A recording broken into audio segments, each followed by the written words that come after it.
तो भविष्य the vision के ऑनलाइन प्लेटफॉर्म पर आप सभी का स्वागत है। मैं रामकिशन भीम सिंह छिंपा स्वागत करता हूं आप सभी का। और आज की इस क्लास के अंदर हम आरपीएससी द्वारा आयोजित ग्रेड फर्स्ट ग्रुप सी 2022 के अंदर जो एग्ज़ाम हुआ था उसका एक प्रश्न जो डिस्कस करने वाले हैं। प्रश्न है, एक चेरी जो एक दिन हमारे मुँह में गिरेगी 1851 में अवध के लिए यह किसने कहा था। एक चेरी फल जो एक दिन हमारे मुँह में गिरेगी 1851 में अवध रियासत के बारे में ये किसने कहा था। तो राइट आंसर रहेगा दोस्तों लॉर्ड डलहौजी ने ऐसा अवध के बारे में 1851 में कहा था। दोस्तों ये प्रश्न 17 अक्टूबर 2022 को पूछा गया और दोस्तों रीट 2022 के अंदर भी पूछा गया था। क्या था, ये फल एक दिन हमारे मुँह में आकर के गिरेगा 1851 में गवर्नर जनरल लॉर्ड डलहौजी ने यह कथन किस रियासत के बारे में कहा था। तो अवध के बारे में कहा था। पहले में किसने कथन कहा था, दूसरे के अंदर पूछा गया किस रियासत के बारे में कहा था। तो आप यहाँ सन भी याद रखिएगा कि लॉर्ड डलहौजी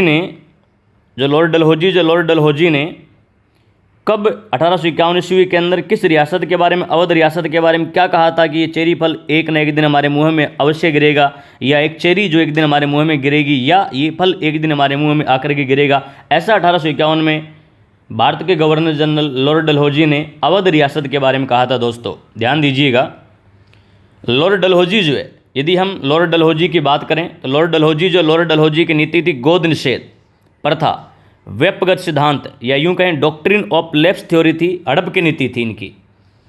तो इनकी नीति का नाम दिया गया गोद निषेध की नीति थी इनकी, डॉक्ट्रिन ऑफ लैप्स थ्योरी थी, हड़प की नीति थी। और ख़ास बात ये दोस्तों कि इस नीति के तहत डलहौजी ने ऐसे देशी राज्यों को अंग्रेजी साम्राज्य में मिला लिया जिनके शासक बिना किसी वैद्य उत्तराधिकारी के मृत्यु को प्राप्त हो गए, यानी बिना किसी संतान की निसंतान जिन देशी रियासतों राजाओं की मृत्यु हो गई, उस देशी रियासत को दत्तक पुत्र यानी गोद पुत्र लेने की प्रथा जो हुआ करती थी वो निषेध कर दी गई और उस रियासत को अंग्रेजी साम्राज्य के अंदर मिला लिया गया था। ये गोद निषेध की प्रथा थी दोस्तों, डलहौजी के द्वारा शुरू की गई थी।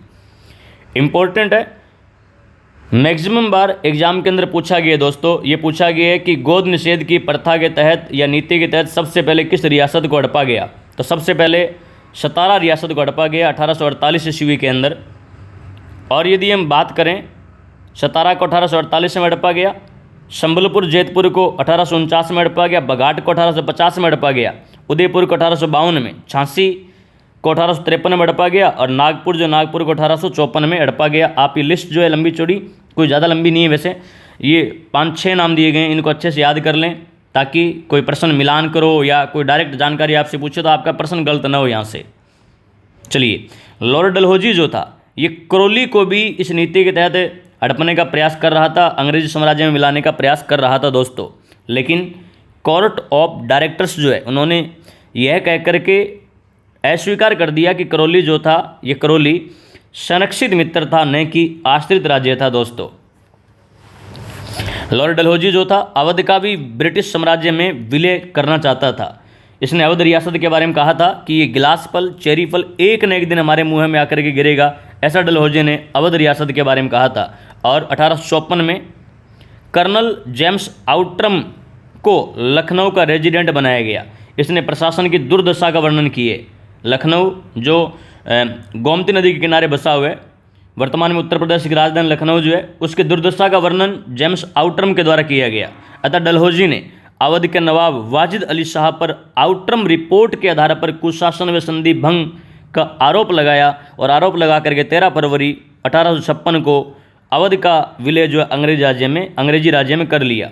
इस प्रकार से अवध का अंतिम नवाब जो थे दोस्तों वाजिद अली शाह थे। ध्यान दीजिए, सब्जेक्ट के पेपर के अंदर पूछा गया किस रिपोर्ट के आधार पर अवध का विलय जो था डलहौजी ने अंग्रेजी साम्राज्य में किया था। तो वो रिपोर्ट थी आउट्रम रिपोर्ट थी दोस्तों। आउट्रम रिपोर्ट के आधार पर आउट्रम रिपोर्ट के आधार पर डलहौजी ने अवध के ऊपर कुशासन और संधि भंग का आरोप लगाया और कुशासन और संधि भंग का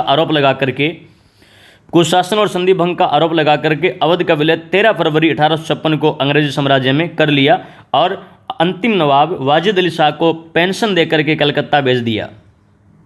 देखिए दोस्तों, इतिहासकार डलहौजी की सबसे भयंकर राजनीतिक भूल मानते हैं अवध के विलय को।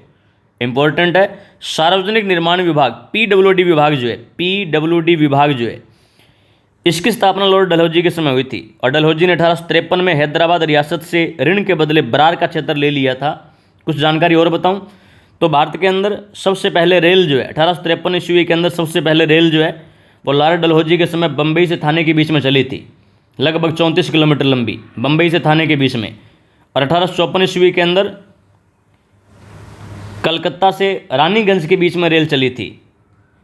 और यदि देखें तो डलहौजी के समय 18 जुलाई 1854 को वुड डिस्पैच आयोग आया था। वुड डिस्पैच आयोग अंग्रेजी शिक्षा का एक आयोग आया था, वुड डिस्पैच आयोग, जिसके द्वारा महिलाओं को भी अंग्रेजी शिक्षा दी गई थी। वुड डिस्पैच आयोग को भारत में अंग्रेजी शिक्षा का मैग्ना कार्टा कहा जाता है। अंग्रेजी शिक्षा का मैग्ना कार्टा वुड डिस्पैच आयोग जो है 18 जुलाई 1854 को लॉर्ड डलहौजी के समय भारत के अंदर आया था। दोस्तों, यदि आप ग्रुप सी के पेपर को डिटेल से देखना चाहते हैं इस आंसर की को, तो डिस्क्रिप्शन में हमारा लिंक दिया गया, आप यूट्यूब चैनल पर जाकर के डिटेल में देख सकते हैं। और इसकी जो हेडलाइन है वहाँ पर भी मैं वीडियो के लिंक को जो है वो पेस्ट कर दूंगा, आप वहाँ से क्लिक करके भी देख सकते हैं। आपसे रिक्वेस्ट है कि वीडियो को मैक्सिमम अपने दोस्तों के अंदर शेयर भी कीजिएगा। मिलते हैं अगली क्लास में, तब तक के लिए जय हिंद, जय भारत। पढ़ते रहिए, मस्त रहिए, धन्यवाद।